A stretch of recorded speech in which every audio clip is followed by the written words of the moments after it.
Hello there, you're watching Bizworld with me, Pritha Manivannan.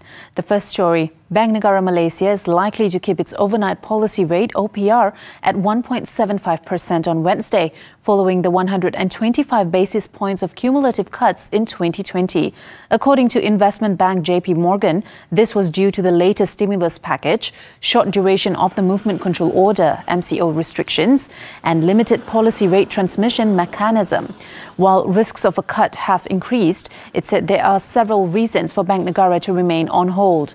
It is understood that the MCO could also trim between 0.5 to 0.8 percentage points of 2021 gross domestic product GDP growth.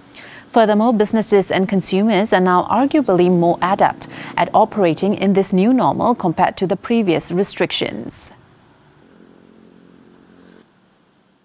Malaysian Employers Federation MEF supports the Enhanced Wage Subsidy Program 3.0 under the Permai package introduced by the government yesterday that enables all employers operating in MCO states to apply. Its president, Dato' Syed Hussein Syed Husman, says the 1 month wage subsidy of 600 ringgit for employees earning below 4,000 ringgit would provide great relief for the eligible employers. Having said that, he also suggests for the government to consider extending the wage subsidy scheme to similarly crisis-impacted employers in non-MCO states. MEF also said that the package is a much-needed relief and support for Malaysians in the face of the prevailing health and economic crisis. The Federation also applauds the government's timely interventions for combating COVID-19, safeguarding the people's welfare and supporting business continuity and sustainability. The Malaysian Construction Industry Development Board, CIDB, has extended the period for several Prihatin initiatives until March 31st to ease the burden of contractors in registering or renewing their registration. Its chief executive, Dato' Ahmad Asri Abdul Hamid, said the decision was made after examining the impact of the third wave of the COVID-19 pandemic, especially during the MCO.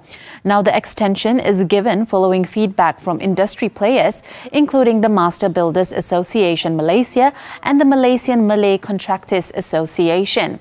CIDB would implement 50% continuous contractor development point deduction for contractor registration renewal starting April 1st. In addition, the Management Efficiency Certificate and Business Facility and Integrity Course exemptions from the contractor registration renewal conditions have also been extended until March 31st. Felda has bought another 41 million shares of FGV Holdings Berhad from the open market for 53.3 million ringgit. In a filing with Bursa Malaysia, FGV said the shares were purchased at 1 ringgit 30 cents per share yesterday. On January 14th, Felda bought 22 million FGV shares from the open market for 28.38 million ringgit. It also issued an offer document on January 12th in relation to its unconditional mandatory takeover offer for all the remaining shares in FGV, which it does not own except treasury shares. On December 8th, 2020, Felda, which already owned a 21.24% stake in FGV, increased its stake in the company to 35.12% and proposed to take FGV private at 1 ringgit 30 cents a share.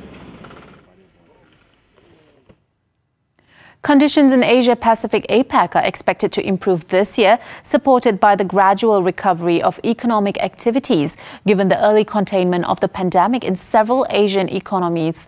In a report, Moody's Investors Service said the ongoing fiscal and monetary support in both the advanced and emerging markets will also aid in improving conditions. The agency noted that the renewed lockdowns in parts of the world have stalled the nascent global economic recovery and create uncertainty around improving credit conditions. The rating trend for APAC corporates was also overwhelmingly negative in 2020. The number of negative ratings hit a record high of 254 against a low of 30 positive actions during the year. The negative rating trend somewhat abated in the second half of the year, with the share of ratings with negative implications improving to 26% at the end of 2020.